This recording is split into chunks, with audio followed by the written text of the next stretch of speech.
Yes, ready, start. Mr. Vice Chairman, sir, I am indeed grateful to the House for their constructive, cooperative, and creative approach, and particularly for lifting the whole debate without in any way bringing in party politics in so far as the export import aspect of the Commerce Ministry is concerned. It has been treated to be very much vital for the national economy, and naturally I do treat the various suggestions that have been put forward, including the criticisms, as a healthy sign.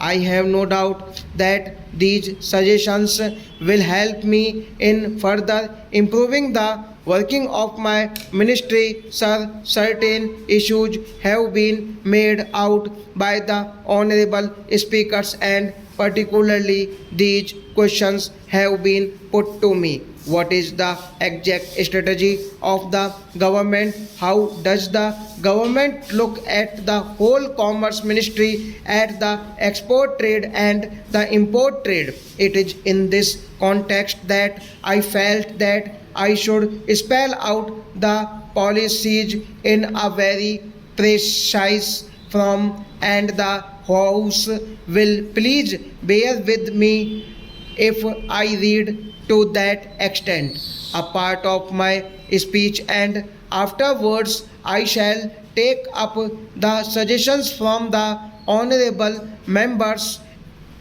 Sir, Ministry of Commerce has a very important role to play in the economy of the country. The export production efforts, the import and export policies, our attitude to international trade policy matters are integral components of the government's overall developmental strategy of promoting growth with social justice. It goes without saying that to perform its tasks effectively, the Ministry of Commerce and the organizations and agencies under it, as also its representatives abroad from a well known group made by honest, sincere, and dedicated persons. Soon after I took charge of this ministry, I had to take urgent measures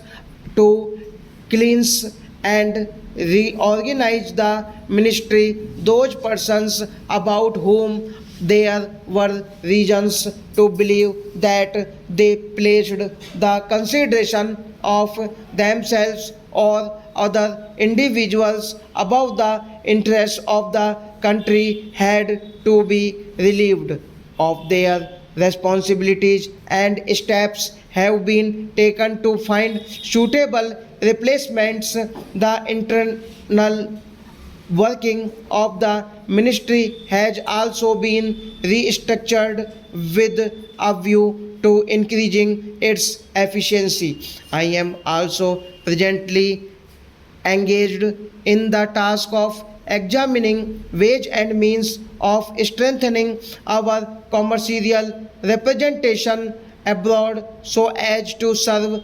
our trade interests better. Sir, I suppose this was a good policy which was also appreciated by the honorable members. Sir, let me take this opportunity to outline the basic thrust of our policies which derive their logic from the government's commitment to achieve full employment of our precious human resources as rapidly as possible, and to accelerate our progress in the path towards economic self reliance.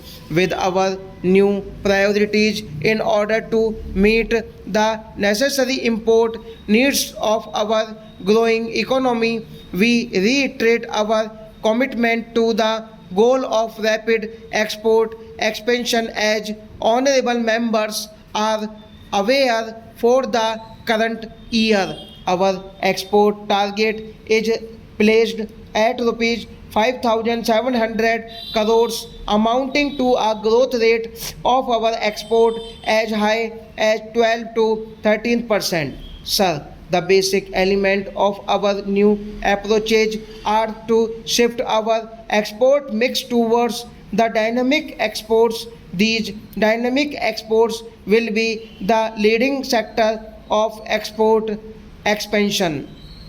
These leading sectors are the ones in which we have long term competitive advantage and whose export growth can be sustained without the help of long term artificial crutches. These leading sectors of export expansion are engineering goods, ready made garments, leather manufacturing, handicrafts, and technology intensive products, for example, exports of consultancy and engineering services and project exports. The second element of our new export strategy for our traditional exports is to increase their productivity and to diversify the commodity mix so that we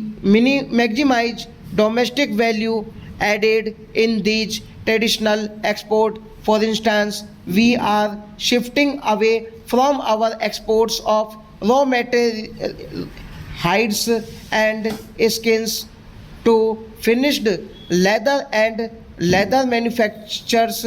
We will be exporting progressively larger amounts of packet and bagged tea rather than bulk tea. Similarly, we will be increasing domestic value added in the exports of renewable natural resources, that is marine products, forestry products, etc., or depletable resources like ores and minerals.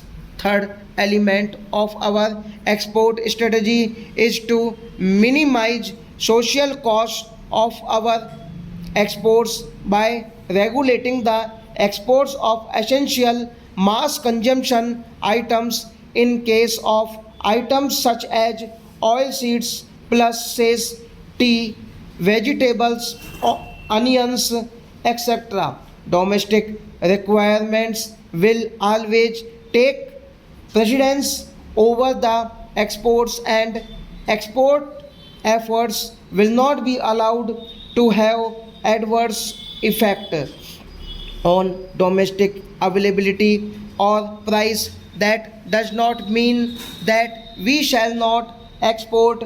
Here the question is one of safeguarding the interests of the producers and also of the consumers, and ultimately it is a question of safeguarding the interest of our country. However, I must underline that in many items we may have to restrain domestic consumption to fulfill our export commitments. Such a sacrifice, if at all it can be called as sacrifice, should not be looked upon with any undue concern. Stop.